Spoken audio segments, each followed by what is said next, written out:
Welcome to Activate Me TV, where we increase the visibility and impact of authors and activators.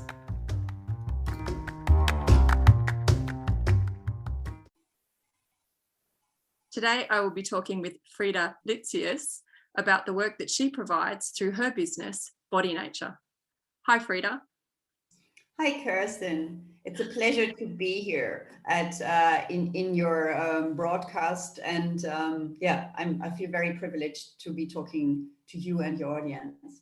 Well, I'm very excited to hear about the work that you do, and I've been having a look at some of the services you offer, and I'm really keen to understand more about your story, your journey that you've had to get you to this place where you're offering services that really help people to connect with who they are. And so I thought what we might do is just start with understanding a bit more about your story and the journey that you've taken and the things that you've learned to get to this point today. Well, this point today is that I work as a somatic communication coach. And for many people, that is still a bit like a question mark. So soma is a Greek word and means body. And somatic communication is basically the communication that we have between the psyche, let's say the mind and the body. And I guess my path to get there was windy, as many people's paths are.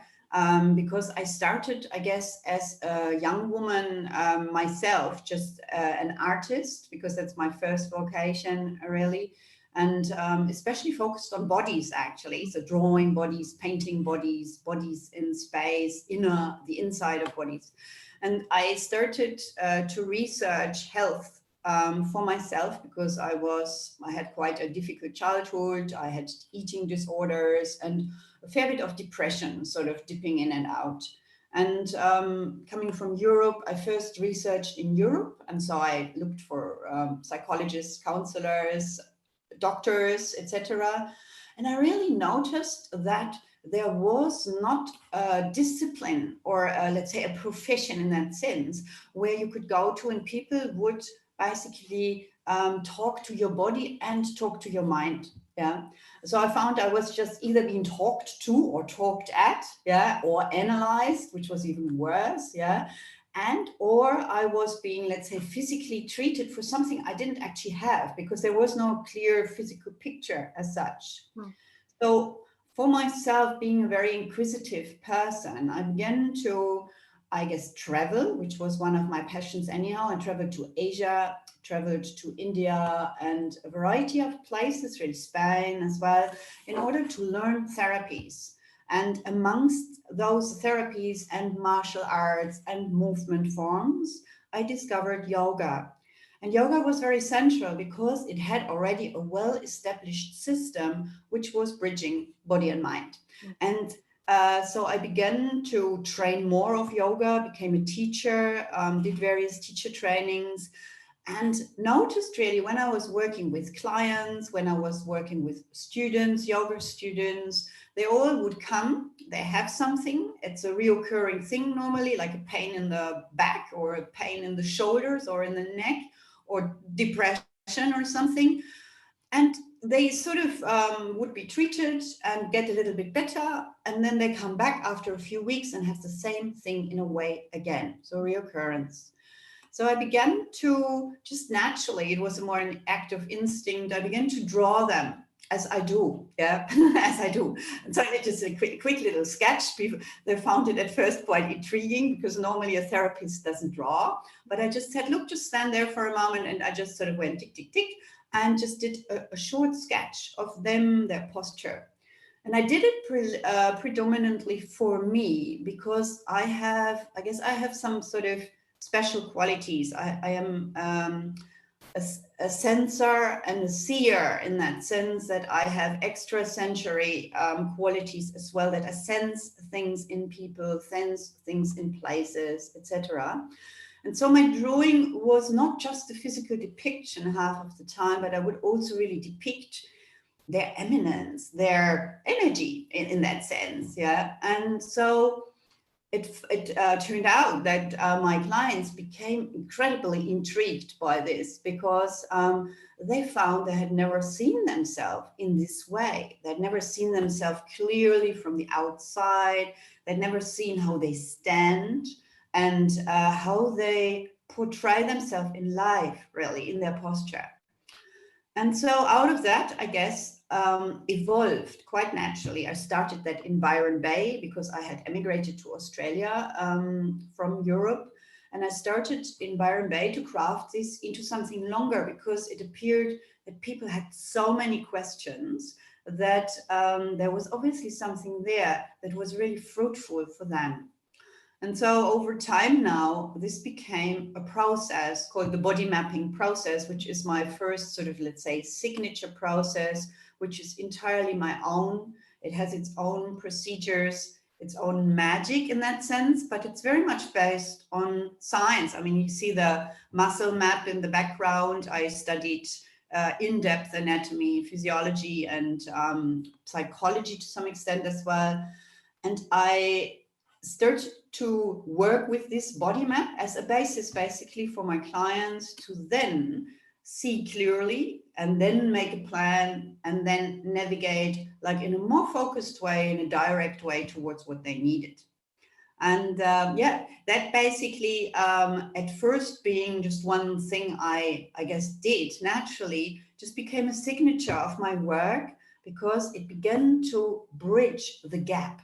And that is really sort of what it's about, really, because so many people like me had journeys, like Ulysses' journeys, yeah, to go to this doctor, and then they try this modality, and then they spend a lot of time with the psychologist, but it ends up never quite bridging the gap, yeah. And that is sort of what, I guess, where I come from, or that is how it developed. Right. It sounds like that the journey that you had and starting to sort of seek answers based on the practitioners that you were seeing were looking at things kind of in a single way, and you know, just understanding with your with the journey that you've taken, being able to look at someone holistically is so fundamental, because everything's interlinked, like your body, your emotions, everything is all linked together. So it's very powerful when you can look at somebody completely to be able to help them to really understand what's going on. And I love the fact that you started as an artist, and just that level of creativity, and also, like, I suppose having you know, through your drawing, like looking at body forms and just becoming really tuned into what you were looking at, and being able to do that body mapping process just is an amalgamation of all of those things together that helps somebody to understand themselves more holistically, but also using your intuition and your understanding of anatomy, like all of those things merging together to help somebody understand their body better. I think that's fantastic. I love that. Yeah, I guess we live in a world at the moment where I feel that it's time that the disciplines fuse again. We were in the 20th century, we were very much in a world dominated by, let's say, a rational science in that sense. Yeah. And if we look at it, let's say in the 19th century, doctors, yeah, they had to do a studium generalis, which was they had to study art, music, philosophy, religion in order to become a doctor. Yeah. And so I find that that makes a lot of sense. Yeah. I mean, I studied a lot. I'm not a medical doctor, and I'm also not pretending that I have invented the wheel, not the slightest. Indeed, I often point people then to doctors, to nutritionalists, etc. Yeah. But what is really missing is very often a natural common sense. And this is certainly what I deliver in my work, because I am very practical. I mean, see my hands. I'm just a really just practical person in that sense, that I believe that most things in life are based on nature, and they are simple in their nature. Yeah. They are only complex when we don't get the picture. yeah, then they become complex because the body is multi-layered, the mind is multi-layered, absolutely, yeah.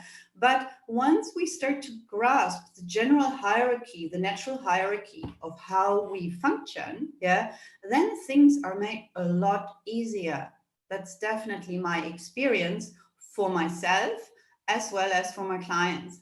Yeah, fantastic. And I think too, just that for us to be able to move forward and to feel the best that we can, it comes back to that self-awareness, doesn't it? Like it really is a deeper self-knowing, like completely. Yeah, I mean, it is this, for example, as being a creative, I guess you see artwork in the background, and that as still being an artist also, I very much foster in my clients, beside their health, because I work obviously with yoga programs, weight programs, I work with, I guess, live rhythm coaching, you know, sort of like defining again a natural rhythm to the person, what is innate to them and not to the majority or to the society and so on. But I very much foster this, what we all have. We have an innate creative force, basically, and it's expressed in many different ways in people. But when I work, let's say, about getting my people to understand their mind, yeah, we often work with images, you know, we work with very funny sort of tools, so that I've got a client at the moment who's an architect in Germany, and he sort of said to me, I never realized that learning can be so interesting and entertaining also, because this is the truth. Yeah, it's not, we are not dry matter. And this was what I often shocks me when I went to medical doctors. They I had a disability from childhood, and so I spent a lot of time in and out of hospitals when I was quite young. And I mean, there were some good doctors, but very often by science, I felt like treated like an object, being looked at by university students, being shown them features. But instead of treating basically the person like a human being, you know, that needs to integrate what they have, given, let's say in my case, by birth, yeah, into their life, it was being just treated as a dissected thing. We need to fix this, yeah. And the fixing is often like creating a link to the overall, and it's not going through just fixing the detail, like fixing the shoulder or so, because that doesn't last. Because it's all connected. Everything's connected. It's all connected. I mean, I have over time, I guess, in my signature processes that I developed, one is body mapping, and then in a way, the more global is called Pivot, and Pivot is a 15-week program with 2 months aftercare. And so what I really do is that I build people up through their posture. So we actually start from the ground up by making micro changes in a very, very particular way. It's my own method as well, because again, as I looked around and looked at posture corrections, I just found them not instrumental, because you cannot teach people quite fundamental things in their body, especially if you have like held something for decades. Yeah, you can't just teach them a whole sort of posture correction, you know, sort of predominantly based on the upper body. You need to kind of base it basically from the ground up and build it in slow steps, so that their system, their nervous system, can actually hold and process the changes, because it's major. It sounds minor to adjust your feet, let's say, or your pelvis, but it actually has an effect on our whole sort of emotional and mental and our psyche, which is significant. Yeah, so that's how I work. I work with through the body, and then I weave in the mind, and then I work through the body again and weave in a bit more mind, because in the end, the body is holding our mind. And so the body response is always in direct response to our mental activities and emotions. So we can't just go, we just do body first, then we do a bit, then we analyze the mind or something like that, or the other way around. We have to go really like in a weaving system, in and out, in and out, in and out, until it connects. Yeah, I suppose there's lots of systems at play there, isn't there? And just even the fact that when like having to change posture, the way that you do it, it sounds like you help it with muscle memory. So it's not, you can't just do something once and expect it to change. You need to sort of build upon things to then change the muscle memory, and then that has a flow-on effect to how, when your posture changes, it affects how you can breathe more freely and deeply, and then that affects your health in a myriad of ways. Your breath is such a fundamental part, I'd imagine, in terms of how you feel and your health. It's the linking bit. Yeah, definitely. Yeah. And can I ask you what, so you've had this experience yourself, which has obviously been, you've gone through and discovered different things and having a curious mind, and then worked out how you can have a transformation in yourself. Why is it important for you to be able to connect with other people and for them to, you know, to experience the wonder and the changes that they can feel by implementing the work that you do? Well, that's a very good question, Kirsten. As I hinted towards, I had a fairly sort of traumatic childhood. And what happened in that childhood for me was that I basically, to some extent, switched off my body. Yeah. So even though I was a very high energy child, it was almost as if I in places wouldn't feel my body. So I had actually to really exert myself and hurt myself and all kinds of things to actually feel. Yeah. So I was sort of dipping in and out of my body a lot. And whenever I lost my body, I would lose connection to life. So this is where the depressions came in. Yeah. And so I guess it took me decades, and it still does. It's an ongoing journey, really, to become really present in my own body, and with that in my own life. And so I everything I teach, I do. Yeah, everything I teach, I've done, I've learned by experience, I've learned by physical application. This is, I guess, one of my signature things, because I find that reading something in a book is great. Yes, sometimes it may just hit the spot, but very rarely really doing something, yeah, is in the end what makes the difference. And this is also how I like to see therapy. Therapy needs to be practical. It needs in small incremental slots of time, yeah, needs to come in so that it's doable, but it needs to have that thread that weaves through a whole sort of stretch of time, so that the person can build basically some inner muscle to be able to make and sustain changes. And have you had, like, with working with clients, what are some of the sort of exciting or, like, you know, moments where you've just, it's really touched you because you felt like you've made a difference, like, or you've impacted their life with what you're teaching? Oh yeah, I mean there's quite a few, but like, let's say one of the first people that comes to mind is Martin, who was a beautiful older gentleman, immigrant to Australia from Hungary, and he was a panel beater.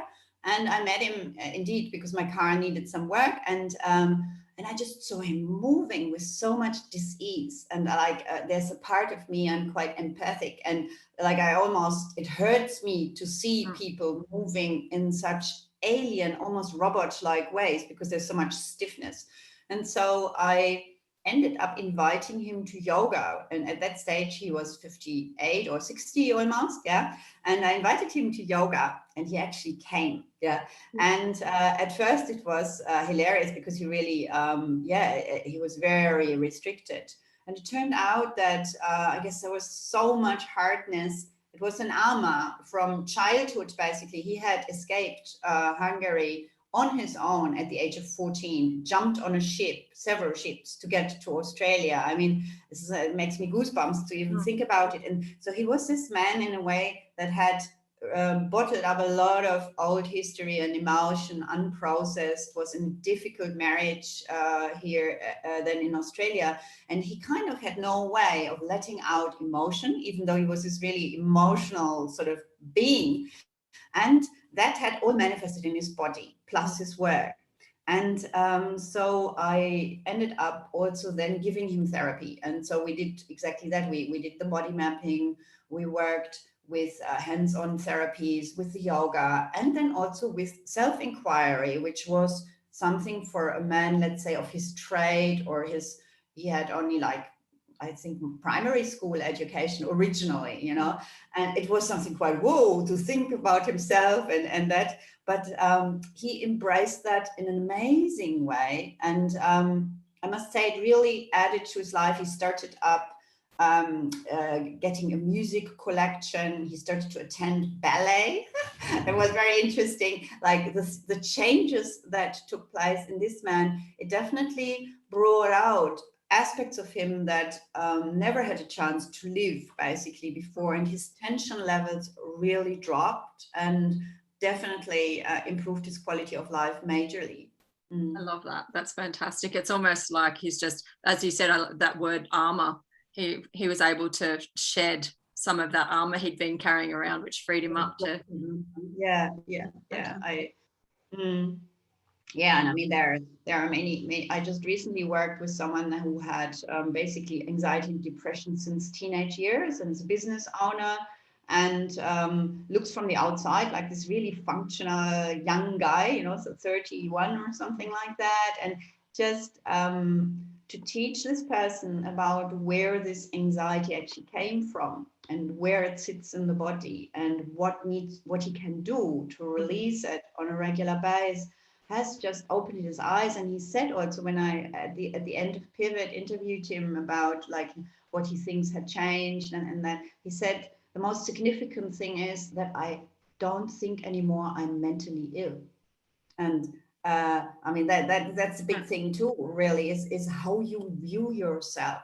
And often secretly we view ourselves as being freaks or being, you know, like there's something wrong with us. There's something we've got a limitation. And then it sounds like he just realized that it was his own view of himself that once that shifted.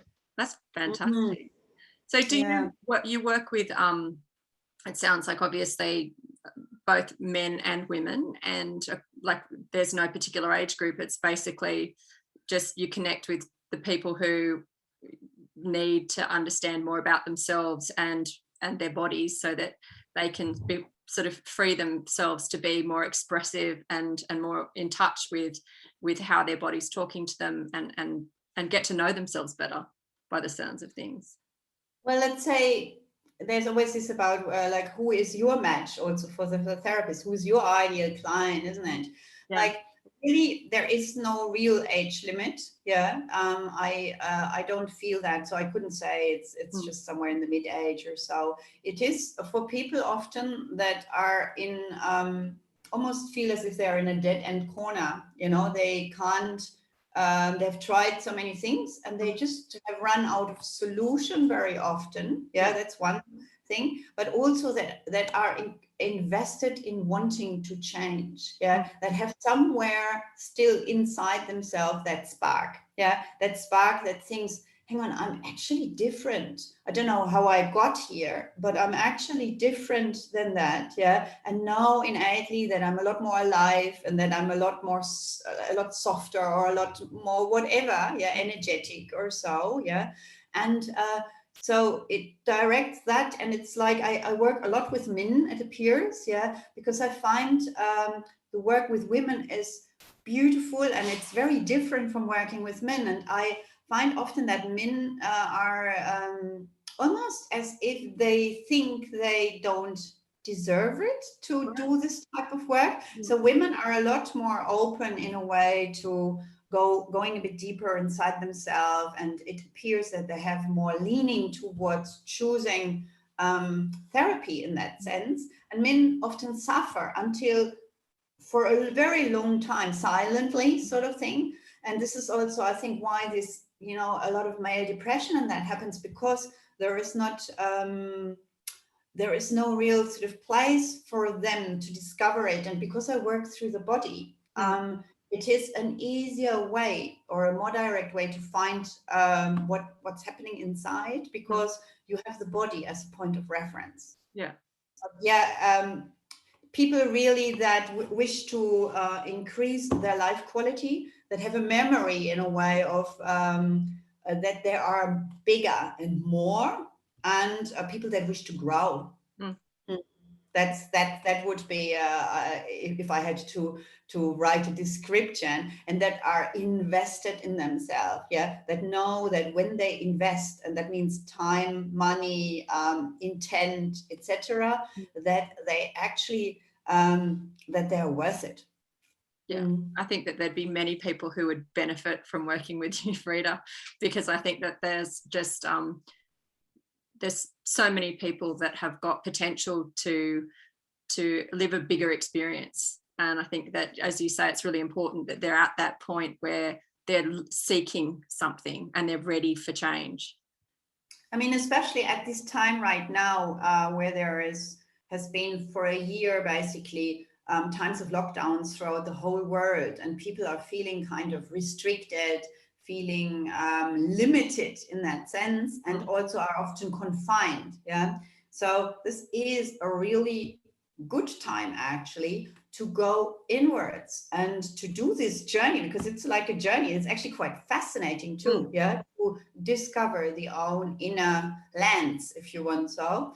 And with that, I find that people also feel more free, because freedom is certainly one of the things that for me has always been one of the driving forces, really, because I felt as a child I was restricted, caught up in this body where I'd been told I wouldn't be able to run anymore and walk properly and that, and I actually conquered that or overcame that, you know. And so freedom is something which I very much foster in my clients, freedom of decision, freedom of knowing that they are self-reliant and they don't need to rely on doctors at all times. That a doctor is, or a therapist also like me, is not the higher authority, but it is actually them in the end that I would like to make the authority of themselves, so that they have that freedom to decide.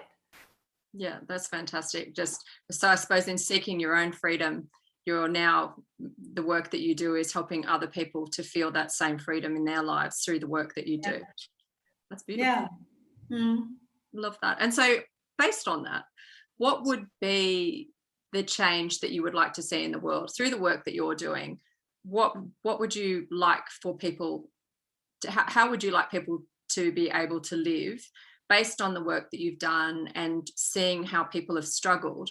What do you wish for people? Like, is there a wish that you have for people based on the experiences that you've had? Well, I think what I really would wish is that that people really realize that the body is like the land that they live on, and that they equally need to take care of their body as well as of the land that they live on. That they need to keep it clean or clean it out regularly, that they need to tend to it and spend time in it. And so, which is in a way, it's something quite simple, and yet it is so fundamental, because many people are so disconnected, let's say, of the seasons, of the cycles of the moon, of the tides, you know, the rhythms basically. And those rhythms are reflected in our own body. We contain those nature rhythms. There is no other word for that or so, because as much as we have a brain, but we still are part of nature, an extension of nature. And I think that is the change I would like to see, because once people grasp that, they will protect their environment as well, just naturally, because it's just, they protect themselves, they protect the others, because we begin then to understand we're not totally separate anymore, little entities in our mind in some way, but what we do to ourselves has a direct effect basically on our environment. Yeah, we're connected to our environment. I love that. That's fantastic. So if people want to connect with you to learn more about the work that you do, what would be the best way for them to get in contact with you? Well, they can shoot me an email. That's very simple. Or I can also be reached on Facebook, just like in case I want to establish a contact. And then there's my website. Yeah. So I guess you have the dates there that that I sent you, isn't it? So, or would you like me to say the name of my website? Yeah. No, that's what I can do. Yeah, I can put the website in the description and in the video as well, so everybody, to make it really easy for everybody. Yeah, so my website is called Body Nature. Body Nature was one of my international exhibitions actually originally, and it very much signifies what I am about, really, because about that our body is nature, and also the physical of nature. And bodynature.org.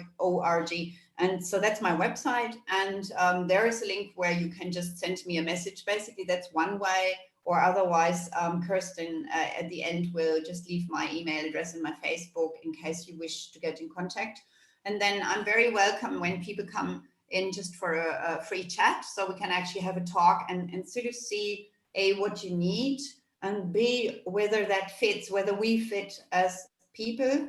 Because I work, how can I say, I just work in a very sort of upfront, honest way with my clients. Yeah. And that for some people that really works. And for other people, they need something a bit more withheld or a little more distant or so. Yeah. So therefore, this is the best way to figure that out. Yeah. I call those an alignment conversation, just to see if you're both aligned to work together. And I'd also like to mention that your beautiful artwork is also on your website, and it's worth so jumping on and having a look at some of the artwork that you've done, because it really is beautiful. Oh, thank you. Yeah, thanks a lot. It's been wonderful talking with you and learning more about your journey and how it's formed the work that you do today. So I'd like to thank you very much, Frida. And I hope that anybody who has been touched by the words of your journey get in touch with you and find out how you can work together. That's great. Anybody that wants to be a bit more free. Yeah. Yeah, absolutely. Free and connected. Free and connected. Yeah. Well, Kirsten, thank you so much for hosting this today and having me. Yeah. And it's always a pleasure to connect with you. Absolute pleasure. Thank you, Frida.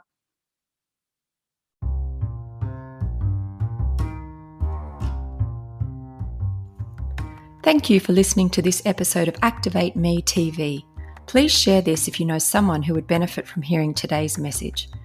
If you have a service that activates positive changes in the people you serve, then please visit activatemetv.com to see how we can boost your brand brilliance and help you to connect with like-minded and kindred spirit clients. To hear more inspiring stories of services of transformation and growth, please click subscribe. Until next time, be your brilliant self and let your light shine bright.